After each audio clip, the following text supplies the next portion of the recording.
दोस्तों, इस खंडित शुगर के वीडियो का एक पार्ट मैं बना चुका हूं, आज दूसरा पार्ट है। इसकी बात सुनिए पहले। इतने बड़े ऑनलाइन टीचर होने के बावजूद आप कभी भी उनकी ईद पर एक फोटो तक नहीं दिखा सकते हैं। शायद उनको शर्म आ रही थी अपनी मजहबी पहचान से। राइट विंग एक्टिविस्ट्स को खुश करने के लिए उन्होंने ऐसे ऐसे बयान दिए कि राइट विंग एक्टिविस्ट भी शर्मा जाए। कश्मीर से लेकर फिलिस्तीन से लेकर पाकिस्तान तक उन्होंने जो राय रखी वो आप सब लोग जानते होंगे। मुसलमानों को कभी पंचर साटने वाला, कभी 19-20 बच्चे पैदा करने वाला बताया। मुसलमानों पर जुल्म होते रहे, चाहे बिहार हो या उत्तर प्रदेश, लिंचिंग होती रही। मुसलमानों के खिलाफ कानून का दुरुपयोग होता रहा, लेकिन कभी भी खान सर के मुंह से एक लफ्ज नहीं निकला। शायद इसलिए क्योंकि उनको पता था कि इस संघीय इकोसिस्टम में अगर उनकी असली पहचान सामने आई कि वो एक मुसलमान है और उसके बाद अगर वो मुसलमानों के हक में बोले तो शायद उनकी पॉपुलैरिटी, उनका ये पैसा, उनका ये चार्म सब चला जाएगा। ऐसी शोहरत और ऐसे पैसे पर मैं ठोकर मारता हूं जो मुझसे मेरी मजहबी पहचान को छीन ले। भाई, वो ऑनलाइन टीचर था, कोई मौलवी या मौलाना नहीं कि ईद पर फोटो खिंचा के उसका नुमाइश करता। बात तो सही है। बहुत बड़े बड़े ऑनलाइन टीचर ना हिंदू हैं, लेकिन वो अपनी दिवाली और होली की ना नुमाइश नहीं करते। और तुम्हारे जैसे लोग अपने मुसलमान होने की दिखावटी और नुमाइश इसलिए करते हैं क्योंकि तुम्हें शर्म नहीं है। और फैजल खान ही नहीं, उन सभी मुसलमानों को अपनी मजहबी आइडेंटिटी बताते हुए शर्म आती है जिनको अपना इतिहास पता है और जो सिविलाइज्ड और अनसिविलाइज्ड में फ़र्क समझते हैं। मेरा एक दोस्त था नसीम, जब उसकी शादी होने वाली थी तो उसने मुझे इनवाइट किया कि भैया अब मेरी शादी होने वाली है, उसमें चलोगे ना आप। एक्चुअली हम लोग मुसलमानों की शादी में जाते नहीं थे, लेकिन वो फॉर्मेलिटी निभा रहा था। तो चूंकि मैं भी उसको छोटे भाई की तरह समझता था, मैंने उससे पूछा कि कहाँ हो रही है तुम्हारी शादी। तो वो शर्मा गया, उसका चेहरा लटक गया और वो परेशान हो गया। कहता भैया कहीं नहीं, मतलब आपको शादी में चलना है, बस आप उसी दिन पता चल जाएगा। मैंने कहा भाई तुम्हें तो पता है कि मैं शादी में जाऊँगा नहीं, लेकिन ये तो बता दे शादी कहाँ हो रही है। बड़ी मुश्किल से 3 दिन बाद उसने बताया कि मेरे चाचा की बेटी से शादी हो रही है भैया। लेकिन बड़ी परेशान होकर बताया उसने। आज से 22 साल पहले एक सीमा नाम की मेरी स्टूडेंट थी, मुस्लिम थी। उसके बाप ने अपने कजन ब्रदर से शादी करने का इतना जोर डाला कि वो सुसाइड करने पे बैठी हुई थी। फिर मैंने उसको बहुत समझाया। मैंने कहा बेटा ऐसा चल रहा है हमारे यहाँ, 400-500 साल से चल रहा है, तो दिक्कत क्या है। वो कह रही थी कि भैया मुझे शर्म आती है। उस वक्त वो मुझे भैया कहती थी, आज लोग मुझे सर कहते हैं, लेकिन उस वक्त मुझे सारे स्टूडेंट भैया कहते थे। फैजल खान ने कश्मीर, फिलिस्तीन और पाकिस्तान पर क्या बोला ये मैंने सुना नहीं, लेकिन अगर तुम्हें बुरा लग रहा है तो मैं समझ सकता हूं कि उसने सच बोला होगा।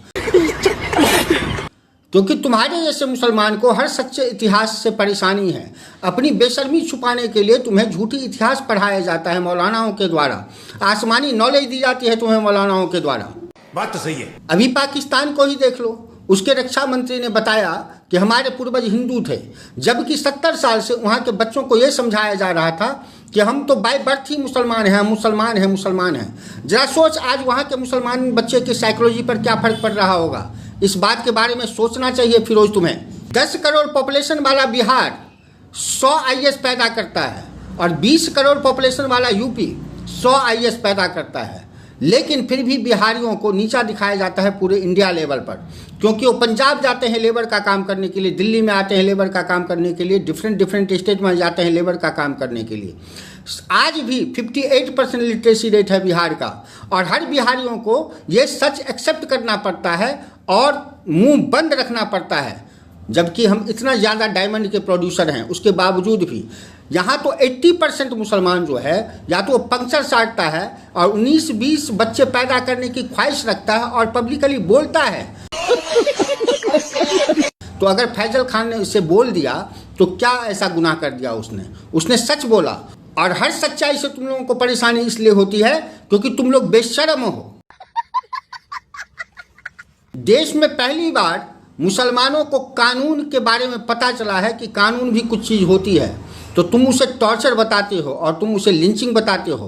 पहली बार मुख्य धारा में मुसलमानों को पनिशमेंट दिया गया है जैसे कि दूसरे लोगों को पनिशमेंट दिया जाता है। इससे पहले की गवर्नमेंट मुसलमानों को टेररिस्ट और क्रिमिनल बनाती थी तो वो तुम्हें पसंद था।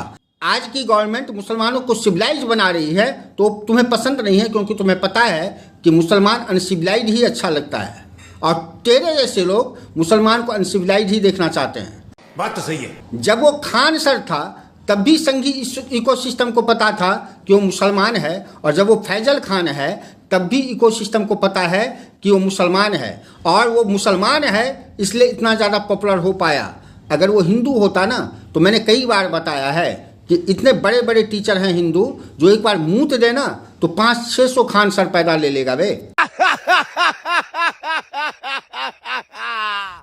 उधार और जबरदस्ती के मजहब को तुम अपनी पहचान बताते हो, इसे ही बेशर्मी कहते हैं। सच्चाई तो यह है कि 2 रुपये के लिए या डर के मारे या थूक के वजह से तुम्हारे बाप दादाओं ने अपनी मजहबी आइडेंटिटी को लात मार दिया था 500 साल पहले, 400 साल पहले, 300 साल पहले। तुम्हें शर्म नहीं आती है? लेकिन फैजल खान ने करोड़ों रुपये कमाने के बाद भी, मान सम्मान कमाने के बावजूद भी वो बोलता रहा कि मैं खान हूँ, मैं फैजल खान हूँ, जो कि उसके पास उधार का आइडेंटिटी है। उस उधार के आइडेंटिटी में भी वो नहीं शर्माया। बस वो थोड़ा बहुत सच बोलता था तो तुम्हें मिर्ची लगती थी, लेकिन आज उसने क्रिमिनल वाली एक्टिविटी की है, इसमें भी कोई शक नहीं। बात तो सही है। लेकिन मैं ये जरूर चाहता हूँ कि सिर्फ उसे उतनी ही सजा मिले जिसका वो हकदार है, और उसे वो अवार्ड मिले जिसका वो हकदार है।